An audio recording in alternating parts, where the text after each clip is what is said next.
Pedaling began before officials could even fire the guns to start this morning, and participants came back muddy again. Couldn't be happier that this is back on after a big hiatus. Canada's Spring Cycling Classic picked up where it left off right before the pandemic, where nearly 3,000 registered to compete in the Paris to Ancaster Bike Race. In addition to the 70-kilometer route, officials added a second race, 100 kilometers through rugged farm lanes, trails, and gravel roads.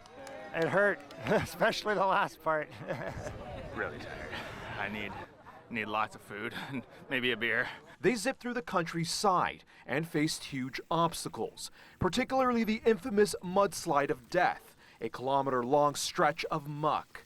The first ones to make it through the finish line, prominent Canadian cyclists Magali Rochette and Michael Vandenham. 50K left, we turned off a big wide farm road onto a narrow little track, and in my mind, that's where you have to go. Maybe with 40K left, there was a separation, and I realized that I was the only woman in that group, and so I just kept pushing on. Paris to Ancaster is inspired by another race that takes place in France known as Paris to Roubaix, a world-renowned competition where riders compete through similar trails, including cobblestone roads. Paris from Ancaster directors John Thorpe and Tim Fair say roughly 300 volunteers stepped up for this year's race after the organization lost many workers during the pandemic. But ridership is as strong as ever.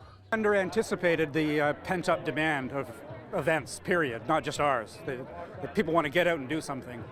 They've been riding on their own for 2 years. And we've got some top riders, Olympic riders, international riders, but they line up here with everybody else on the same day, and they're all excited to be out riding their bikes. And so it really is a big, gripping community type of thing. A community that hopes to circle it on their calendars same time next year. The nervousness and the energy that you can't find anywhere else, that is just amazing in an event like this, and then the relief when you get to the end. I rode up to a guy, I was like, hey, I think you're this person. He's like, yeah, how do you know that? I was like, we rode together a few years ago. So it's just a lot of camaraderie here. The bike race raises money for St. Joseph's Healthcare Hamilton and has raised $335,000 for research since partnering. Jason Gaidola, CHCH News, Ancaster.